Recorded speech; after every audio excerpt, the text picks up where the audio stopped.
My father was sitting at the kitchen table on a Tuesday morning when the bank called to say they were repossessing the boat. He didn't know that his entire financial house of cards was about to collapse, and he didn't know why. But I did. I knew exactly why everything was about to fall apart, and I had set it in motion deliberately, methodically, with complete awareness of what would happen. His face would lose all color. My mother would start shaking. My sister would spiral.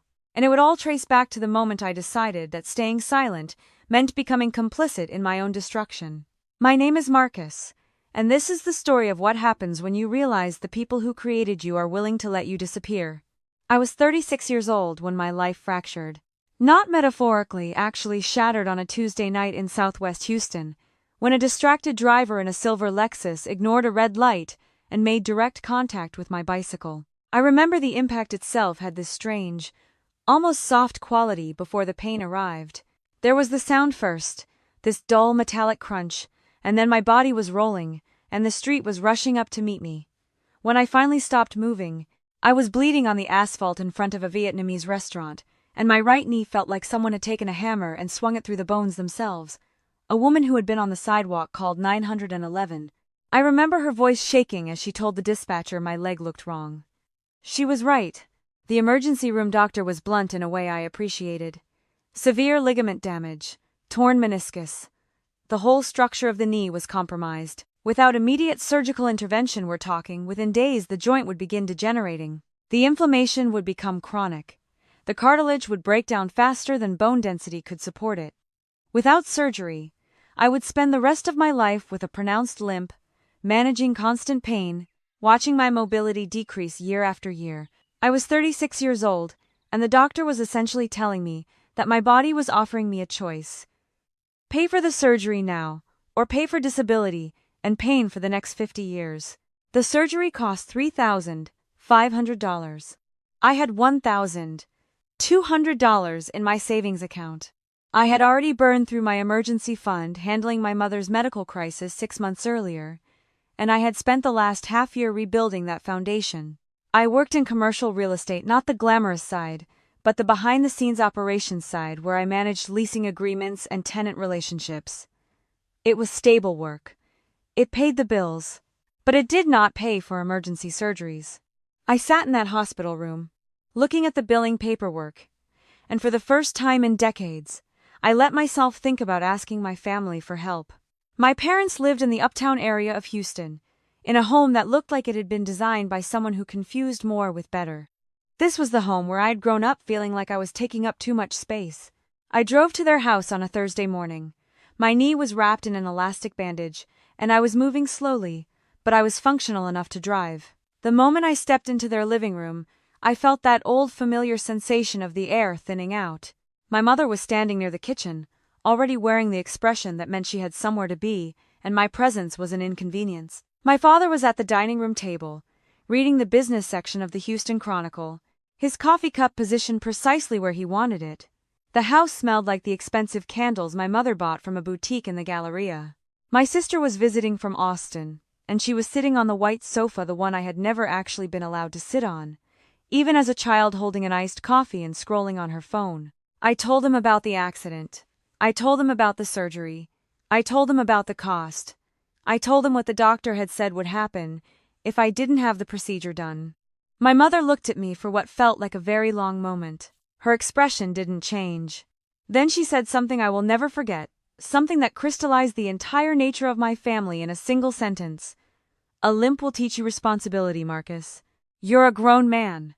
Figure it out. My father didn't even look up from his newspaper. He simply added, with the casual tone someone uses to comment on the weather, that they had, in fact, just purchased a new boat, a 30-foot Grady White, that had cost exactly $60,000, and that they couldn't very well return it. He was genuinely confused by the implication that he should help. To him, my suffering and his boating hobby existed in completely separate universes. They required no comparison. My sister didn't say anything for a moment. She just smirked that specific expression that said she found the entire situation amusing. Then she delivered her own verdict. You'll manage. You always do. And in that moment, something inside me shifted. Not broke. Shifted.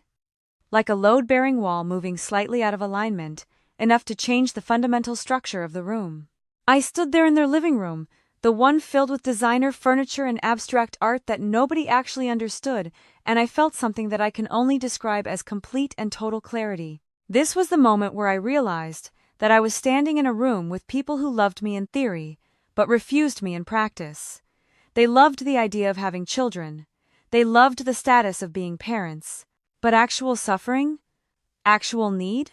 That was an inconvenience. That required effort. That meant they had to see me as something other than an extension of their own comfort and status. I left their house without another word. I drove myself home, and I sat on my couch, and I let myself cry for about 20 minutes. And then I stopped crying and I remembered something. 5 years ago, my grandfather had given me something. He had called me into his study one afternoon. My grandfather lived in the East End, in one of the older Houston neighborhoods where houses sit on actual land, not stacked on top of each other like the developments in the suburbs. He had sat me down and told me that I was different from the rest of my family. He had told me that I had my own internal compass, and he wanted to make sure that I always had a safety net that belonged entirely to me. He had then deeded a commercial property directly into my name. The property was a half-acre lot at the intersection of 2 secondary roads, and a local trucking company had been leasing it for years. My grandfather had explained that the lease generated about $2,000 per month in passive income, and that income was mine. He had made a point of telling me to be careful about who knew about it. He had said something like, "People love you less when they think they can control you." At the time, my parents had convinced me to let them manage the lease. They had made a very compelling argument about tax complexity and liability and all the reasons why a young person shouldn't deal with commercial real estate directly. I had signed some paperwork, and I had honestly forgotten about it entirely. It had been 5 years. 5 years of supposed complexity and management.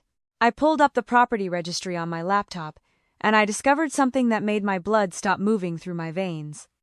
The property was 100% in my name, free and clear, and according to the lease records, that property had been generating $2,000 monthly in revenue for the past 5 years.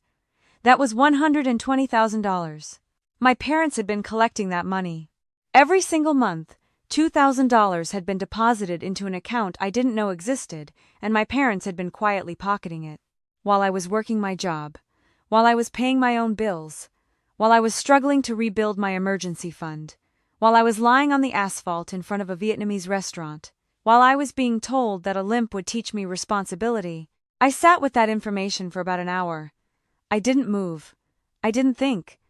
I just let the anger burn through my system like wildfire. Then I called a real estate investor I knew. I told him I had a commercial property, and I needed to sell it immediately. I told him I was willing to price it slightly below market value if he could move fast. I told him this was urgent. He asked me if I was in trouble, and I told him yes. I didn't tell him the truth about what kind of trouble, but he was smart enough not to push. 2 days later, we had a buyer. The property sold for $120,000, cash. The buyer was a real estate investment group that wanted to develop it into mixed-use retail space. They closed in 6 days. I opened a new bank account that my parents didn't know about, and I deposited the check. For the first time in my entire adult life, I had real security. I had not just money, I had ammunition, and I knew exactly what I was going to do with it. The very next morning, I scheduled my surgery. I found the top orthopedic surgeon in Houston, a woman who specialized in ACL and meniscus reconstruction, and I paid her the full $3,500 in cash before I even went into the operating room. She seemed surprised by the cash payment. Most patients were financing or using insurance. I told her I preferred to be completely clear of obligation before she put me under anesthesia. She understood. The surgery was scheduled for the following Monday. But before I went into that operating room, there was something I needed to do. I sat on my laptop and I searched for the absolute best professional mechanic tool set available. I found a top-tier master mechanic tool chest, the kind that only actual professional mechanics owned, the kind that represented the accumulated knowledge and investment of a lifetime in the trade. The set cost $8,000 with all the diagnostic equipment and power tools included. I had it shipped to my brother's workplace. My brother's name is Raymond. He's 7 years younger than me. He had spent the last 8 years working at a small garage in the southeast Houston area. slowly building his reputation as someone who could diagnose and fix anything. Those mechanic tools were his identity. They represented everything he had worked for. And 3 days earlier, when I had told him about my knee surgery and my parents' refusal to help, Raymond had shown up at my apartment with an envelope containing $500. He had sold his entire professional tool collection to an online reseller for exactly that amount. He had given me every penny of it. When the $8,000 tool chest was delivered to his workplace, Raymond called me and he was crying. He was actually crying, trying to tell me what this meant, trying to find words for the weight of that gesture. I told him something I meant completely. You backed me up when I was broken. Everything I'm doing is so you know that backing me up was the right choice. When I hung up, I cried too. Not the tears I had shed in my apartment after visiting my parents' house. These were different tears. These were the tears of understanding that love was real, that sacrifice was real, that there were people in this world who would hurt themselves to help you if you asked them to. The surgery went perfectly. The surgeon repaired the meniscus and reconstructed the ligaments with 0 complications. The recovery was brutal and methodical. For 3 weeks, I did nothing but physical therapy, ice therapy, compression wraps, and carefully orchestrated movement designed to teach my knee to function again without pain. My physical therapist was a woman named Dr. Chen, and she had this practice of asking me every single session what my goal was. I told her, I want to walk into a room without anyone noticing my leg. She took that very seriously. And during those 3 weeks of recovery, my phone remained completely silent. My parents didn't call, my sister didn't call, they didn't text. They didn't send a single message checking to see if I was alive, if I was eating, if I needed anything. They didn't ask about my surgery. They didn't ask if I was walking okay. They simply disappeared from my consciousness, and I discovered that I was completely fine with that.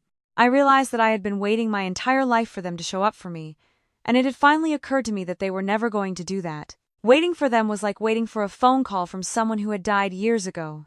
The relationship I mourned had already ended. I was just refusing to acknowledge it. 4 weeks after my surgery, Dr. Chen cleared me to walk without any restriction. No crutches, no brace, no limitations. I celebrated that clearance by going to a shoe store and buying the most expensive pair of high-heeled boots I had ever owned. They were Italian leather, and they cost more than I had ever spent on shoes in my entire life. I put them on and I looked at myself in the mirror, and I was whole again. And that's when I started planning. I wore those boots to my parents' house on a Sunday evening. This was important. My parents hosted a family dinner every Sunday at 6 o'clock without exception. It was supposed to be a tradition, a way to stay connected as a family. In reality, it was a showcase event where people talked about their salaries, their vacations, their newest purchases. My sister was in the middle of planning a wedding in Austin, a wedding that was becoming increasingly elaborate and expensive. My mother was coordinating with the venue. My father was thinking about the costs. It was all very civilized, very measured, very focused on the external markers of success. I drove to their house at 5:30. The sun was beginning to set over Houston, and the sky was turning that specific shade of orange that you only get in Texas during late summer. Raymond came with me. He didn't know why I wanted him there. I had simply asked, and he had agreed. That was the fundamental difference between Raymond and the rest of my family. I asked. He showed up. No complicated negotiation. No conditions. No need for context. When we walked through the front door of my parents' house, the room went absolutely silent. My mother was setting the table. She looked up and I watched her face register what she was seeing. I was walking, not limping, not favoring one side, walking with complete fluidity in the high-heeled boots my surgical pain had purchased. My father was in his chair. He looked up from his drink. My sister was filing her nails on the sofa, the one I still wasn't allowed to sit on. She stopped mid-motion. Sophia, my mother said. She had used my grandmother's name for me my entire childhood, but my legal name had always been Marcus. I had always gone by Marcus. How are you walking like that? Where did you get the money? There was panic in her voice. Not concern, panic. She understood on some level that something had shifted. Her question meant, where did you get the money, and why didn't we know about it? How did you act in the world without consulting us first? I walked to the dinner table and I sat down. Raymond sat beside me. I picked up the water glass, and I took a sip, and I looked directly at my father. "I took care of it myself," I said quietly. My father leaned back in his chair. He made a small noise, a dismissive sound. "Well, I hope you didn't go into debt. Responsibility is key in situations like this. Speaking of which, we need to discuss something with you. The lease payment on that commercial property, the one your grandfather left you, didn't show up in our account this week. There must be a glitch on your end. We need that sorted out immediately. We've used that property as secondary collateral for the boat financing, and the bank is finalizing everything this week. We also need that money to cover the final deposit on your sister's wedding venue." The room went very still. "There's no glitch," I said, and I smiled directly at him. It was the kind of smile that doesn't reach the eyes. I sold the property. The color drained from my father's face so completely that for a moment I thought he might be having a medical event. His hand went to his chest. My mother froze. Her fork was suspended between the plate and her mouth. My sister's head snapped up so fast I heard her neck crack. "You did what?" my father asked. His voice had changed. It had that quality it took on when he was about to yell. "I sold the property," I repeated. "It belonged to me. My grandfather left it exclusively to me. And I sold it." My father stood up so fast that his chair actually fell backward, crashing onto the hardwood floor with a sound like a gunshot. He was pointing at me, and his face was turning that specific shade of red that meant his blood pressure was approaching dangerous levels. "Are you out of your mind?" he screamed. "That property generates our monthly income. We put that title up as secondary collateral for the boat loan. The bank is finalizing financing this week, and your sister's wedding venue requires a final deposit of $15,000 by tomorrow morning. What have you done?" My sister burst into tears. Actually burst the kind of crying that was mostly rage and shock mixed together. "You ruined my life," she said, her voice shaking with fury. "You selfish, jealous monster. How could you sell our family asset because of a stupid knee?" I looked at her directly. I kept my voice very calm. It was never a family asset. My grandfather left that property exclusively to me.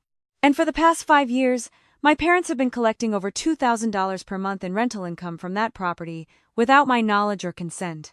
That's over $120,000 that belonged to me, that I didn't know I had, while my father was too busy buying a $60,000 boat to help his child avoid permanent disability. So let me explain something to you all very clearly. I stood up. I was wearing those expensive boots, and I was standing in a room with people I used to think were my family, and I had never felt more powerful in my entire life. When I begged for $3,500 to save myself from permanent pain, I was told that a limp would teach me responsibility. I was told to figure it out. I was told I would manage because I always do. But I didn't manage your way. I took care of myself. I found out about property that belonged to me, property that you had been secretly exploiting for 5 years. And I sold it. All of it. For $120,000. The buyer's in the process of developing it into a commercial retail space. The sale is finalized. The money is in my account. There's nothing you can do about it. My mother started moving toward me. Her hands were shaking. "Sophia, please, you need to contact the buyer and cancel the sale. Or give us the money. Please. If the loan defaults, the bank will repossess the boat. They'll freeze our accounts." I looked at her, and I used her own words. "Financial ruin will teach you responsibility," I said quietly. "Figure it out." I walked toward the door. Raymond followed. I didn't look back at them. I didn't need to. I had already seen what I needed to see the exact moment when their entire constructed reality began to collapse. My father was trying to figure out what to do, and he couldn't. My mother was starting to cry, and she understood, maybe for the first time, that consequences could reach even the people who thought they were insulated from them. My sister was sitting on that white sofa, the one I had never been allowed to sit on, and she was realizing that her wedding was not happening the way she had planned. Walking out of that house alongside Raymond was the most liberating moment of my entire life. I didn't feel angry. I didn't feel satisfied. I felt clear. I felt like I had made a choice, and the choice had consequences for other people, and I was completely at peace with that. Because my choice to sell that property was not punishment, it was self-protection. It was the moment I decided that I would not let my family destroy me in the name of love. Over the following months, the dominoes fell exactly as the logic of the situation demanded. Without the property title, The bank revoked the line of credit and repossessed the $60,000 boat at an auction where they lost significant money on the sale. My sister's wedding venue actually canceled her reservation because the final deposit never came through. She ended up having a courthouse ceremony with maybe 20 people, instead of the elaborate Austin garden party she had been planning. My father had to actually sit with his finances and discover that they were not, in fact, infinite. My mother had to confront the reality that she had spent 5 years of monthly income on boutique candles and gallery furniture and the performance of wealth, and that when the safety net disappeared, the house of cards fell. Meanwhile, Raymond and I took the remaining funds from the land sale, about $110,000 after the surgery, the tools, and some living expenses, and we did something that turned out to be the smartest decision of our lives. We opened our own independent auto repair garage in the southeast Houston area, in the neighborhood where Raymond had been building his reputation for years. We called it Second Gear, because the name meant something to both of us. It meant having another chance. It meant being able to shift into a new gear when the first one wasn't working anymore. The business started slow, as all small businesses do. But Raymond's reputation was solid, and he had been waiting for years for the opportunity to work for himself, instead of for someone else. Within 6 months we had more work than we could handle. Within a year, we had hired 2 additional mechanics. We were profitable by month 8. By the end of the second year, we were planning an expansion. I handled operations and finances. Raymond handled the technical work and client relationships.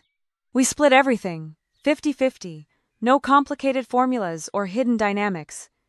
If he needed something, he asked me. If I needed something, I asked him. We communicated. We trusted each other. We had built something real. I want to be very honest with you about something. I know what my parents did was wrong. I know their behavior was cruel, and I know that my ultimate response was to deliberately cause them financial harm. Some people watching this will judge that choice. Some people will think I should have taken the high road. Some people will think I should have forgiven them, or helped them out of the hole they had dug, or tried to preserve some kind of family relationship despite their betrayal. I've thought about those things too. I've sat with whether I regret what I did. And here's what I know for certain. If I had given my parents that money after discovering what they had done, I would have been teaching them that cruelty has no consequences. I would have been communicating that they could hurt me, and then dismiss my pain, and then exploit my inheritance, and face absolutely no accountability. And I would have been sacrificing my own well-being, my physical healing, my financial security, my ability to build something with Raymond to smooth over their mistakes. That's not high-road behavior. That's self-destruction dressed up as forgiveness. What I did instead was this. I took care of myself.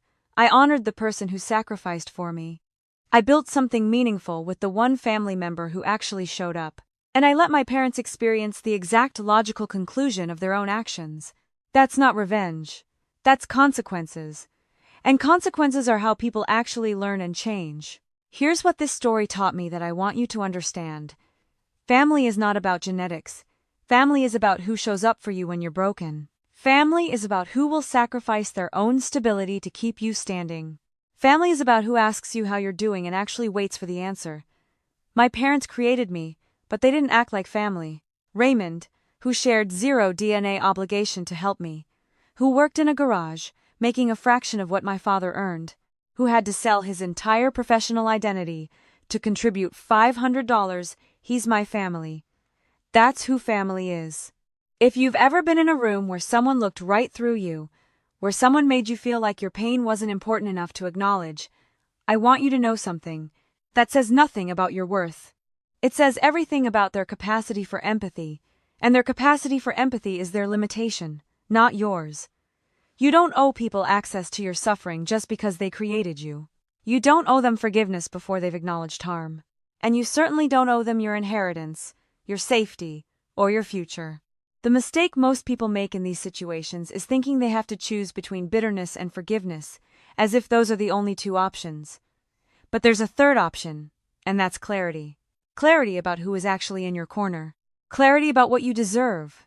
Clarity about the fact that you are capable of taking care of yourself, even when it's hard, even when it's unfair that you have to. Clarity about the fact that some relationships will never be what you wanted them to be, and that's okay. You can let them go. You can build a different family with people who actually show up. And here's a specific action I want you to take today, right now. I want you to identify one person in your life who has shown up for you without being asked. Someone who sacrificed something real to help you. I want you to thank them. I want you to tell them specifically what their sacrifice meant to you.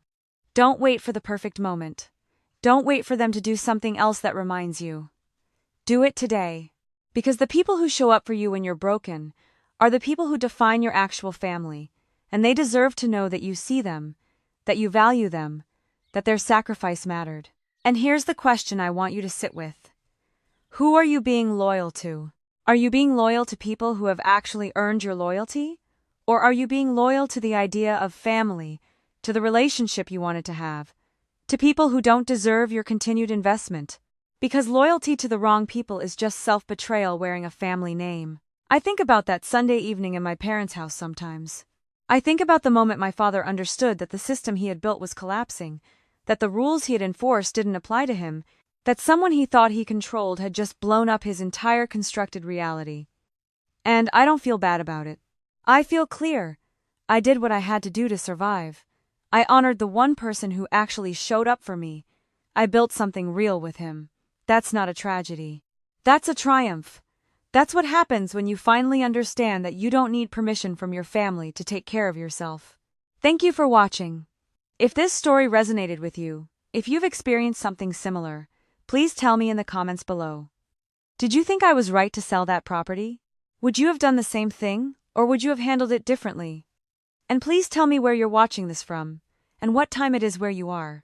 I read those comments, and I genuinely want to know who's out there listening. Also, if you've ever had to cut ties with family to protect yourself, comment a 1. If you've experienced financial betrayal like this, comment a 2. And if you have a sibling or family member who showed up for you like Raymond showed up for me, comment a 3. Subscribe to this channel because we share these stories to remind each other that we're not alone, that other people understand what it feels like to be invisible to the people who should see you, and that building a real family sometimes means leaving behind the one you were born into.